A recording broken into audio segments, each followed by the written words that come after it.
Hello friends and fans of EVGA, and today I have another special unboxing for you, and this is a really cool card. This is the 2080 Super.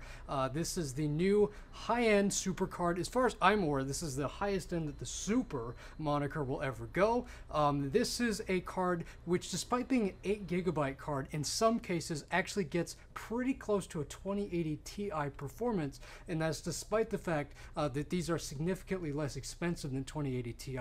I am personally going to upgrade my 1080 Ti to one of these 2080 Supers because I just think they're so cool, and I want to be part of that whole ray tracing revolution. My name is Ray, after all. Why would I not? So let's get this opened. This is one of our higher end models. This is a 2080 Super FTW3. It's our triple fan. It's also triple slot, so it's our biggest physical size cooler. It ends up being one of our quietest cooled cards, one of our best. So I'm going to show you some of the cool features on that too. Let's pop this thing open. You'll notice the packaging, very similar packaging to what we had on the non-Super cards. We really like this. It does come with a DVI adapter. Some models will, some models won't. It just depends on which card you go for. And of course, our venerable case badge. A lot of people love showing off that they've got an EVGA product. Quick guide doesn't change. It's actually the same for all cards. It gets updated to include the Supers, but just tells you how to install your card. And for a lot of people, this is nothing new. If you had an old graphics card in your system, chances are this will slot in exactly the same way. Here it is. This is my first hands-on with a 2080 Super. I work with these products day in, day out, and so we actually do get to work on them quite a bit before they're even publicly announced. But I will say, oftentimes we do not get the actual production quality ones that you guys will be getting until very, very close to launch. So this is the first time I'm getting to see one of these final cards, so I'm pretty excited. All right, let's throw that away. And here is the card itself. Get that peeled.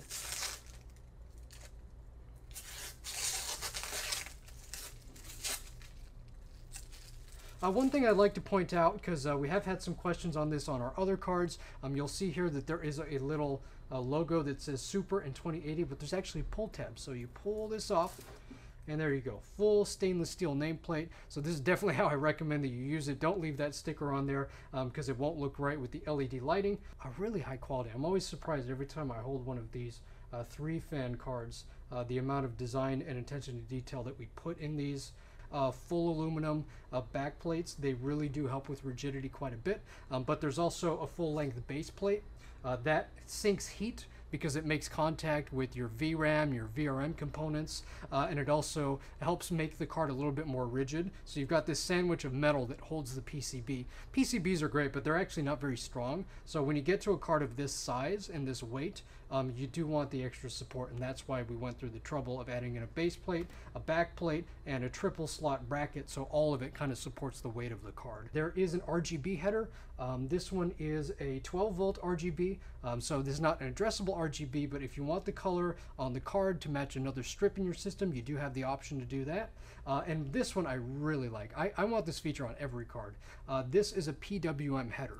And I've been saying for years that one of the kind of downfalls in a custom-built PC is that the fan speeds in your system really should be tuned to the GPU, not the CPU, because in many cases your GPU like this is a 250-watt card. So in many cases it's producing a lot more heat than your CPU is, and that'll, because it's exhausting the heat into the case, you really need to get that heat back out again. So with a card like this that has a PWM header, you can have a fan or even multiple fans. If you use like a powered hub, you can have all of your case fans connected directly to your card, and then your fans in your case will follow the fan curve of the card. So as the card gets hot, all of the case fans ramp up and it gets the heat out. That's exactly how I love to run a system, because it ensures that when you are gaming, heavy load, 3D rendering, whatever it may be, your system and your card is going to run nice and cool because the two are working in harmony.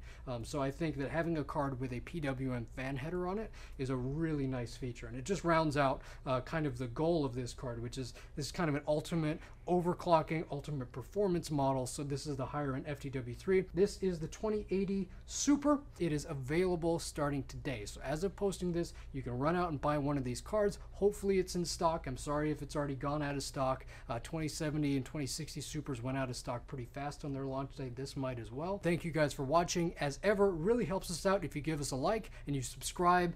Click that bell notification so that you can be notified anytime we make an upload. I promise we don't make any dumb uploads. We really only want to upload content that we feel you guys want to see. So we're going to keep that coming. How-to videos, unboxings, and cool EVGA product videos. At any rate, you have a good rest of your day, and thank you for watching.